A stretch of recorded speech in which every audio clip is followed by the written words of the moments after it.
इस वीडियो में हम डिस्कस करेंगे regarding set 2 of computer fundamentals MCQ. MCQs हैं, सेट वाइज हैं, किसी सेट में 10 क्वेश्चंस होंगे, किसी में 20, 25 to 30 मैक्सिमम होंगे। बहुत बड़ा मतलब सेट नहीं होगा कि बहुत सारे क्वेश्चंस एक ही बार आपको देखने पड़े। स्मॉल सेट्स हैं, कम एमसीक्यूज हैं, लेकिन आप रेगुलर बेसिस पे ये वीडियो देखते रहिए तो बहुत सारे क्वेश्चंस का कलेक्शन आपके पास हो जाएगा। फिर आप कंप्यूटर फंडामेंटल के किसी भी क्वेश्चन को आसानी से क्लियर कर सकते हैं, आसानी से उसको अटेम्प्ट कर सकते हैं, चाहे वो कोई भी कॉम्पिटिटिव एग्ज़ाम हो या कॉलेज या यूनिवर्सिटी लेवल का एग्ज़ाम हो। सो देखते हैं अब set 2 of computer fundamentals MCQ. और कंप्यूटर फंडामेंटल्स को यदि आप डिटेल में जानना चाह रहे हैं, हर टॉपिक को बहुत अच्छे से समझना चाह रहे हैं, तो कंप्यूटर फंडामेंटल्स की प्लेलिस्ट है, वहाँ पे हर टॉपिक बहुत डिटेल में कवर्ड है। आपको कुछ रटने की ज़रूरत नहीं, बस आप एक फ़्लो में देखते जाइए। चाहे आपको बोरिंग भी लगे वो वीडियो, क्योंकि बड़े बड़े वीडियोस मैंने हर कॉन्सेप्ट को बहुत डिटेल में समझा रखा है वहाँ पे, तो आप ये मत सोचिएगा कि बहुत लेंदी पढ़ के क्या करेंगे। एक बार आपने यदि वो पढ़ लिया, दिमाग में चीज़ें रह जाती हैं, तो आप उससे रिलेटेड चाहे कितने भी एमसीक्यूज हों, उसको आप अपने लेवल पे भी आसानी से अटेम्प्ट कर सकते हो और कभी भूलेंगे नहीं, क्योंकि मैंने विद पिक्चर्स वहाँ पे एक्सप्लेन कर रखा है बहुत अच्छे से। तो उसको डिटेल में यदि आप देखना चाह रहे हैं तो कंप्यूटर फंडामेंटल्स की प्लेलिस्ट को आप देख लीजिएगा, उसके वीडियोज़ को। सो अब देखते हैं फर्स्ट एमसीक्यू क्या है। देखिए, सबसे पहले क्वेश्चन डिस्प्ले होगा और थोड़ी ही देर बाद इसका आंसर और एक्सप्लेनेशन भी है। तो आप थोड़ा मैं पॉज करूँगी ताकि आप अपने लेवल पे भी गेस कर सके कि क्या आंसर हो सकता है इसका। सो क्वेश्चन 1 है, which of the following monitor looks like a television and are normally used with non portable computer systems. कौन सा मॉनिटर इनमें से टीवी जैसा दिखता है, टेलीविजन जैसा, और नॉर्मली इसको यूज़ करते हैं नॉन पोर्टेबल, जिसको मतलब एक जगह से दूसरी जगह नहीं कैरी कर सकते, वैसे कंप्यूटर सिस्टम्स के साथ इन मॉनिटर्स का यूज़ किया जाता है। ऑप्शंस में है LED, LCD, CRT and flat panel monitors. तो आंसर क्या होगा? Answer would be C. C क्या है? सीआरटी। अब सीआरटी से रिलेटेड डिटेल में जानना चाह रहे तो मैं फिर कहूँगी कंप्यूटर फंडामेंटल्स की प्लेलिस्ट को देखिए, उधर सीआरटी, एलसीडी, एलईडी मैंने विद पिक्चर्स बहुत डिटेल में समझा रखा है। देन फ्लैट पैनल, मॉनिटर, सब चीज़ वहाँ पे डिस्कस्ड है। बाकी यहाँ पे एमसीक्यू आप डायरेक्टली देखना चाह रहे तो सीआरटी होगा। अब इसको देखते हैं कि सीआरटी से रिलेटेड क्या दे रखा है। तो क्या है एक्सप्लेनेशन? अ सीआरटी, जिसका फुल फॉर्म होता है cathode ray tube. A CRT monitor looks like a television, ideally ये टीवी की तरह ही दिखता है। The flat panel monitors are thinner and lighter in comparison. देखिए, पहले का यदि आपको ध्यान होगा जैसे बहुत जो 90s का 80s का टाइम जिन्होंने देखा है, तो वो नहीं पीछे टीवी का इस तरीके से निकला रहता था। देखिए, ये देखिए, इस तरीके से जैसे स्क्रीन है, साइड से यदि टीवी देखेंगे तो कुछ ऐसे ये इस तरीके से उसकी एंडिंग दिखेगी, ठीक है, इस तरीके से। तो ये cathode ray tube CRT monitors कुछ इस तरीके के दिखेंगे। फ्लैट पैनल में तो जो आजकल के आ रहे हैं बिल्कुल ही फ्लैट, ठीक है, उसको फ्लैट पैनल मॉनिटर्स कहेंगे। ये थिनर होते, थिन होते और लाइटर होते कंपैरिजन में। इसको हम फिर भी एक जगह से दूसरे जगह कैरी कर सकते हैं, बट इनको नहीं कर सकते, बहुत भारी होते हैं। कैथोड रे ट्यूब इनका इसका फुल फॉर्म है सीआरटी का। सो फर्स्ट क्वेश्चन क्या है? Which of the following monitor looks like a television and are normally used with non-portable computer systems? इसका आंसर हो जाएगा CRT, cathode ray tube. Next question है, which of the following is not a type of computer code. इनमें से कौन सा computer code नहीं है? अब मैं फटाफट से सारे क्वेश्चंस यहाँ डिस्कस करूँगी क्योंकि डिटेल में ऑलरेडी मैं ये सारी चीज़ें कंप्यूटर फंडामेंटल्स की प्लेलिस्ट में डिस्कस कर चुकी हूँ, और वहाँ यदि ये टॉपिक नहीं भी है तो उधर तो जो है वीडियोज़ ऐड होते रहेंगी, ठीक है, बहुत सारे कॉन्सेप्ट से रिलेटेड। तो अभी नहीं मिले आपको तो फ्यूचर में वहाँ पे अपलोड हो जाएगा, हर कंप्यूटर फंडामेंटल का टॉपिक वहाँ आपको मिल जाएगा। सो ऑप्शन है EDIC, ASCII, BCD, EBCDIC. इन चारों में से which is not a type of computer code? Answer हो जाएगा ए, एडिक, EDIC। ये सिर्फ कंप्यूटर कोड नहीं है, बाकी सारे कंप्यूटर कोड्स है, एस्की, बीसीडी, ईबीसी, डीआईसी। अब एडिक के बारे में देखते हैं। Explanation, there is no coding scheme like EDIC, EDIC नाम की कोई कोडिंग स्कीम नहीं होती है। EBCDIC, इसका देखिए फुल फॉर्म भी साथ साथ दे रखा है, ये पूछा जाता है कई बार कई एग्जाम्स में। ई का मतलब extended, B binary, extended binary coded decimal interchange code, इसके तो फुल फॉर्म में ही कोड आ जा रहा है, तो ये कोडिंग स्कीम है। देन फिर से मैं इसको देखिए आप नोट भी कर सकते, बहुत इंपॉर्टेंट है। एक्सप्लेनेशन में भी अपने आप में MCQs बन रहे हैं, देखिए कि what is the full form of EBCDIC। इसका मतलब है it stands for extended binary coded decimal interchange code. Then BCD है, BCD stands for binary coded decimal. ASCII का मतलब है ASCII stands for American standard code for information interchange. ठीक है, बहुत इंपॉर्टेंट फुल फॉर्म्स है, मैं फिर से रीड करती हूँ क्योंकि बहुत इंपॉर्टेंट है। EBCDIC का मतलब होगा, मतलब इट स्टैंड्स फॉर, इसका full abbreviation extended binary coded decimal interchange code. BCD stands for binary coded decimal. ASCII stands for American standard code for information interchange. सभी में कोड वर्ड यूज है, ठीक है, ये सारी कोडिंग स्कीम्स है। फिर से क्वेश्चन देखते हैं, which of the following is not a type of computer code, तो आंसर हो जाएगा EDIC, option number A. Third question है, which of the following part of a processor contains the hardware necessary to perform all the operations required by a computer। तो एक processor का कौन सा part hardware contain करता है, कौन सा हार्डवेयर जिसकी मदद से बाकी सारे ऑपरेशंस परफॉर्म किए जाते हैं कंप्यूटर के द्वारा, तो इसका आंसर हो जाएगा डी। सबसे पहले आंसर ही देख लेते हो, answer is D, data path. फिर से क्वेश्चन में रीड करते हो, which of the following part of a processor contains the hardware necessary to perform all the operations required by a computer, answer है डेटा पाथ। इसका explanation देख लेते हैं। एक्सप्लेनेशन है, a processor is a part of the computer which does all the data manipulation and decision making. Processor ही सारी चीज़ें perform कर रहा होता है, इसको आप ब्रेन ऑफ कंप्यूटर भी कह सकते हैं, CPU को ही प्रोसेसर भी कहते हैं, CPU मतलब सेंट्रल प्रोसेसिंग यूनिट। सारे डाटा मैनिपुलेशन या डिसीजन मेकिंग, उन पे कैलकुलेशन से सारे काम कौन कर रहा होता है, प्रोसेसर। प्रोसेसर कंप्राइजेज ऑफ, एक डाटा पाथ होता है उससे कंप्राइज होता है ये, that contains the hardware necessary to perform all the operations. A controller tells the data path what needs to be done. The registers act as intermediate storage for the data. Controller का क्या काम हो रहा है इधर, registers और cache तो storage के लिए हो गए, ठीक है, ये फास्टेस्ट मेमोरी हो गई। रजिस्टर्स भी, रजिस्टर्स कैसे, ये सब वेरी फास्ट मेमोरीज में आते हैं। रजिस्टर कैशे क्या है, ये सब भी आपको कंप्यूटर फंडामेंटल्स की प्लेलिस्ट वहाँ पे दिख जाएंगे डिटेल में, यहाँ मैंने डिस्कस कर रखा है। कंट्रोलर क्या करता है, कंट्रोलर डाटा पाथ को बताता है कि क्या करना है, ठीक है, और डाटा पाथ में वो हार्डवेयर रहता है जिसकी मदद से सारे ऑपरेशंस परफॉर्म किए जाते हैं। सो इसका करेक्ट आंसर हो जाएगा डाटा पाथ। नेक्स्ट क्वेश्चन है question number 4, which of the following is design to control the operations of a computer. ठीक है, इसको डिजाइन ही किया गया किस चीज के लिए, to control operations of a computer. So इसका आंसर हो जाएगा C, answer would be C, system software. ठीक है, तो which of the following is design to control the operations of a computer, वो हो जाएगा सिस्टम सॉफ्टवेयर। बाकी ऑप्शंस क्या है, user, application software, utility software, लेकिन करेक्ट आंसर होगा सिस्टम सॉफ्टवेयर। आंसर एक्सप्लेनेशन देखते हैं। एक्सप्लेनेशन है, software is basically classified into to, दो टाइप के सॉफ्टवेयर होते हैं बेसिकली कंप्यूटर सिस्टम में हम देखेंगे तो, सिस्टम सॉफ्टवेयर होते हैं और application software. System software is designed to control the operations and extend the processing capability of a computer system. System level पे जो सॉफ्टवेयर्स वर्क कर रहे होते हैं ना, जिसकी मदद से सारे ऑपरेशंस कंट्रोल होते हैं और प्रोसेसिंग कैपेबिलिटी को बढ़ाने का काम ये करता है, तो वो सिस्टम सॉफ्टवेयर का काम है। और जो यूज़र के एंड पे, मतलब हम लोग जो इंटरेक्ट कर रहे होते हैं कंप्यूटर से अलग अलग एप्लीकेशन ओपन करके, तो वो कौन से सॉफ्टवेयर्स कहलाते हैं, एप्लीकेशन सॉफ्टवेयर, उसकी मदद से यूज़र इंटरेक्ट कर पा रहा है।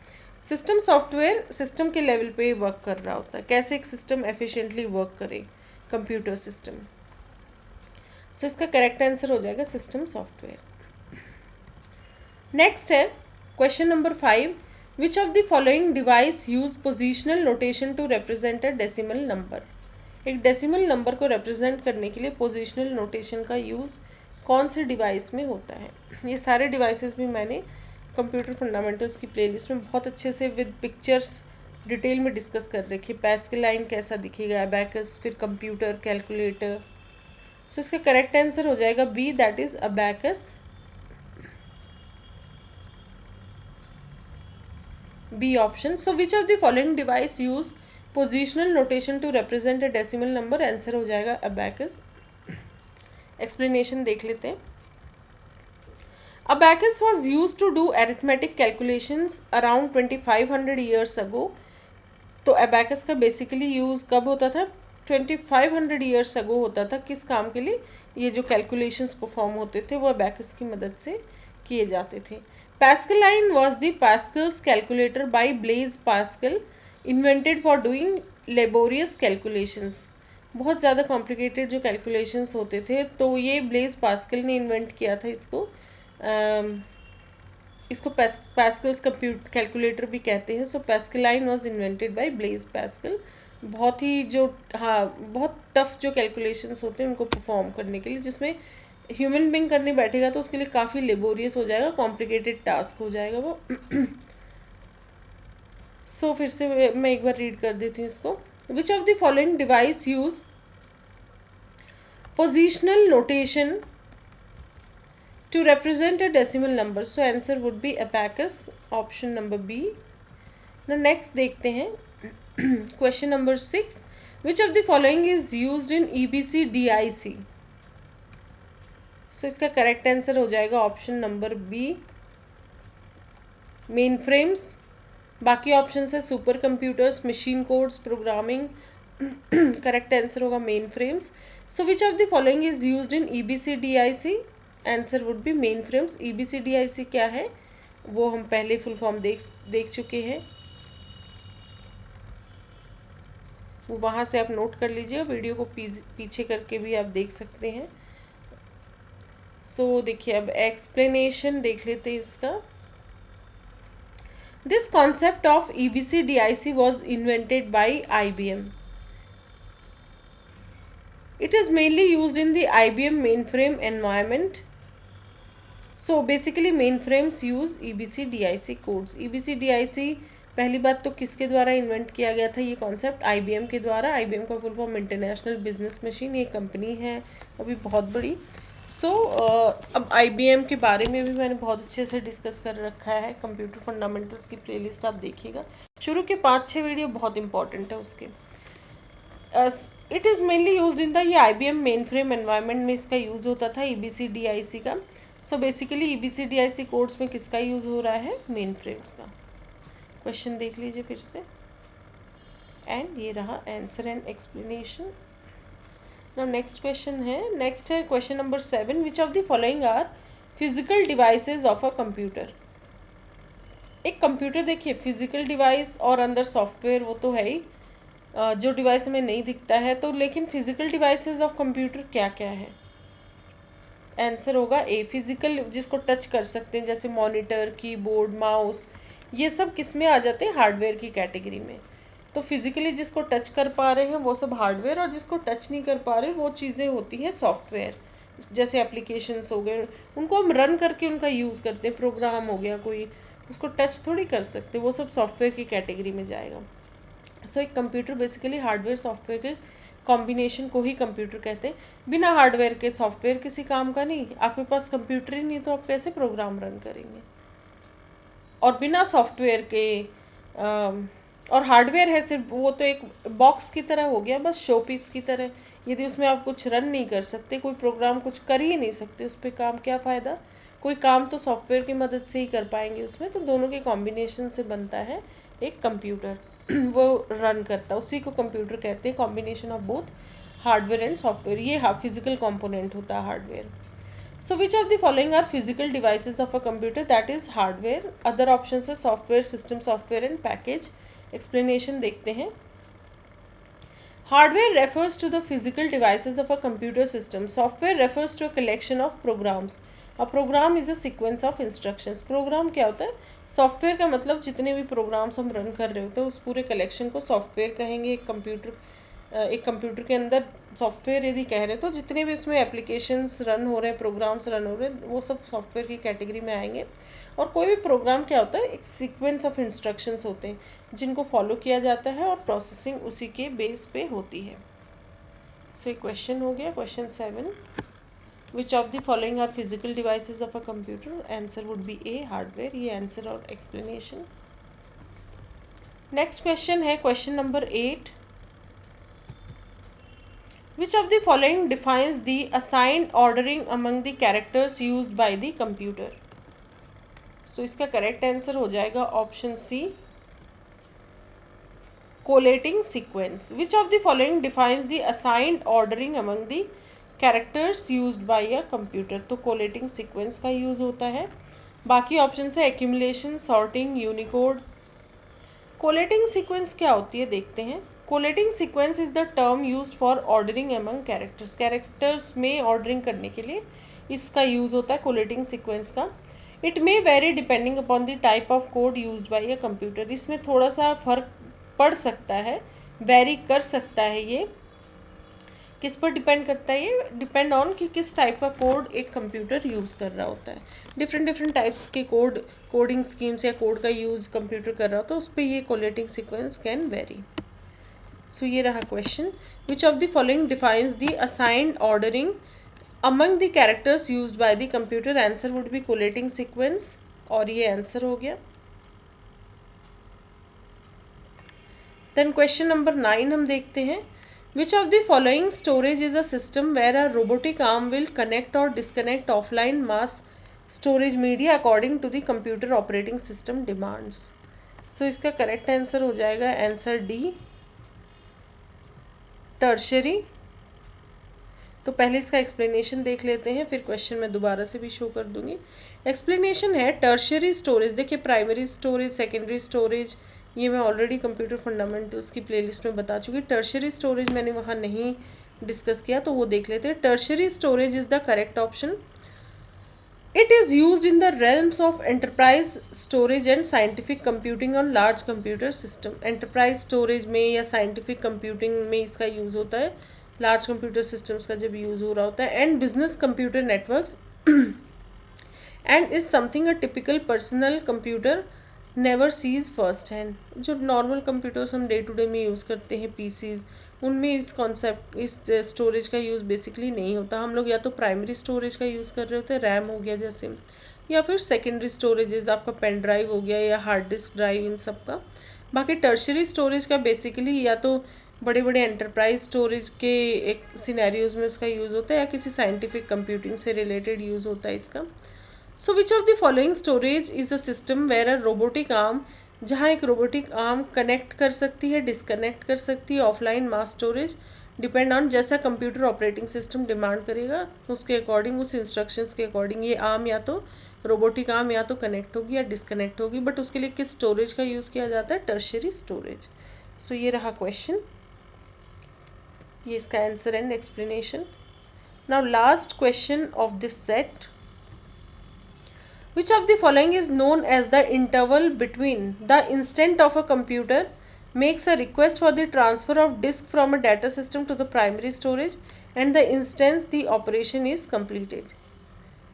कौन से इंटरवल कहलाता है कि एक कंप्यूटर ने रिक्वेस्ट की कि डाटा को ट्रांसफ़र करना है एक डिस्क सिस्टम से प्राइमरी स्टोरेज पे, मतलब किसी चीज़ की डिमांड आई है, डिस्क से प्राइमरी स्टोरेज तक पहुंचाना है उस डाटा को, एंड द इंस्टेंस डिमांड आई और ऑपरेशन वो कंप्लीट कर दिया, मतलब डिस्क से लेके प्राइमरी स्टोरेज तक पहुंचा दिया. तो इस टाइम पीरियड को क्या कहते हैं? ऑप्शन है disk utilization time, drive utilization time, disk access time and disk arrival time. So इसका करेक्ट आंसर हो जाएगा ऑप्शन सी. ये आपका ऑपरेटिंग सिस्टम में बहुत ही इंपॉर्टेंट कॉन्सेप्ट है ये डिस्क एक्सेस टाइम या अराइवल टाइम, ये जो है. तो option would be D, disk arrival time. So मैं फिर से रिपीट करती हूँ. Which of the following is known as the interval between the instant a computer makes a request for the transfer of data from a disk system to the primary storage and the instance the operation is completed. इसको कहते हैं disk arrival time. Answer और explanation देखते हैं. Answer है सी. Explanation देख लेते हैं. एक्सप्लेनेशन है the interval is referred to as the disk arrival time. इसको डिस्क अराइवल टाइम कहा जा रहा है, इस इंटरवल को, इस गैप को. It depends on several parameters. बहुत सारे पैरामीटर्स पे डिपेंड करता है ये time. Generally a computer makes a request and the operation is served. Computer ने रिक्वेस्ट की और ऑपरेशन पूरा तो हो जाता है, लेकिन वो फिर भी अराइवल टाइम वेरी कर जाता है डिपेंडिंग ऑन कुछ पैरामीटर्स पे बेस वो अराइवल टाइम कैन वेरी. सो ये हो गया क्वेश्चन 10 और ये इसका आंसर एंड एक्सप्लेनेशन. सो ये लास्ट क्वेश्चन था इस वीडियो का. 10 MCQs हमने देखे इस सेट में, सेट 2 में. So that's all about this video. Thank you so much.